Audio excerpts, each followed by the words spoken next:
Hello, I'm Mayor Phil Goode with your weekly update. We were happy to welcome members of the community to see our new facility at 201 North Montezuma Street last Thursday.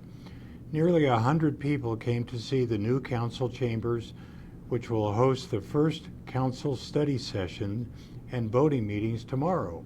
For those of you who were unable to stop in, the council chamber is on the third floor, which you can access either by the elevator or stairs. We hope you can join us in person at 1 p.m. for the study session and 3 p.m. for the voting meeting.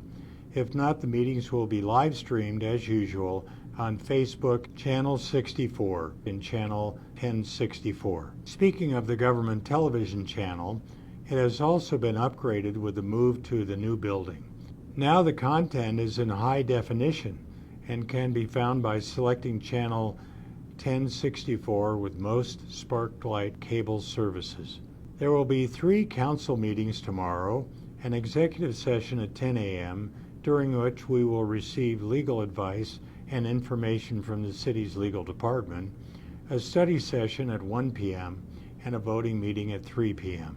During this study session, we will discuss a request to rename No Name Creek in the Granite Dells to Elizabeth Creek in honor of Elizabeth Ruffner. After the discussion, the item will be posted for the 30-day public comment period, and then the item will return to council for possible action on Tuesday, April 25th. We will also discuss a possible code revision which could effectively outlaw camping on city property in locations other than specified campground areas. During the voting meeting, council will consider the adoption of the 2023 through 2028 Prescott Fire Department Strategic Plan. Chief Dura reviewed the strategic plan with council during a February study session, and this has been updated based on council feedback at that meeting.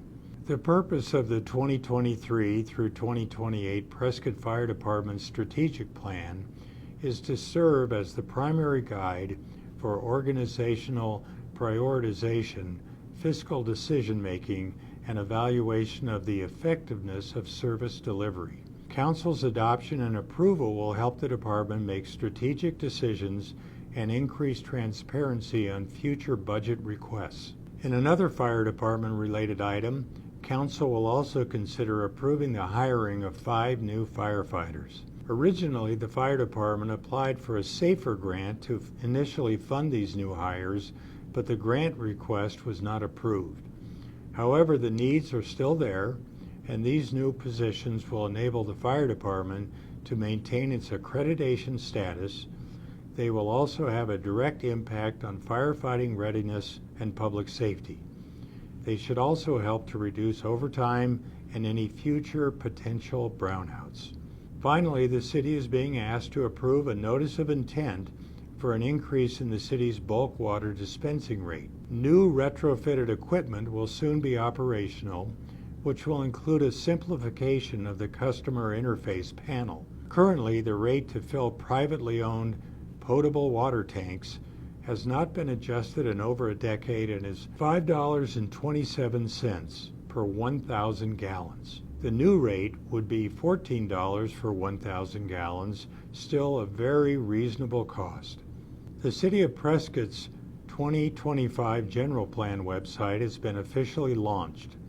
On the website, citizens can learn about the General Plan, receive updates on the progress of the General Plan, participate in surveys, and provide feedback over the progress of the plan.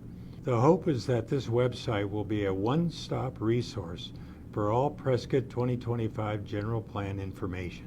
The Prescott Police Department and partner agencies will have a St. Patrick's Day DUI task force operating on Friday, March 17th as part of a sustained effort to combat impaired driving. The extra enforcement will occur throughout the day. The Tri-City DUI Task Force would like to remind motorists that driving impaired is never worth the monetary loss or the emotional devastation that can be caused by making that bad choice to drive impaired. Please drive sober, designate a driver, or call for a ride to stay safe.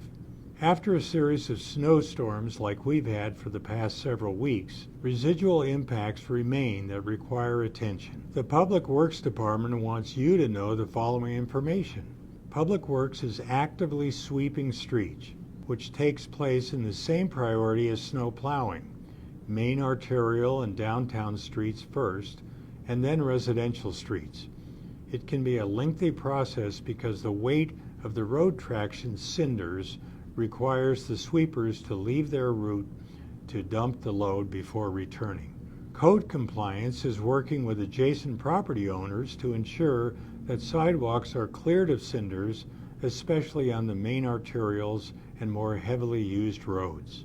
Patch and repair of asphalt and potholes has been ongoing since last week and will continue until we are caught up, weather permitting. Road striping occurs in the spring each year and will take place over the next few months throughout the city. A water main break last week on 6th Street caused street closures and water outages. Public Works was able to get the water service restored the same day, but the road repair work will take some time to complete. The hope is that it will be repaved by the end of the week. In the meantime, please avoid the area as much as possible.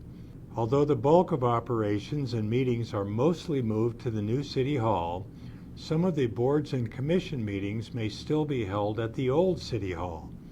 Please check the agendas before arriving at each meeting. The location is in the heading at the top of the agenda. This has been your weekly update. I'm Mayor Phil Goode. Thanks for watching, and we'll see you again next week.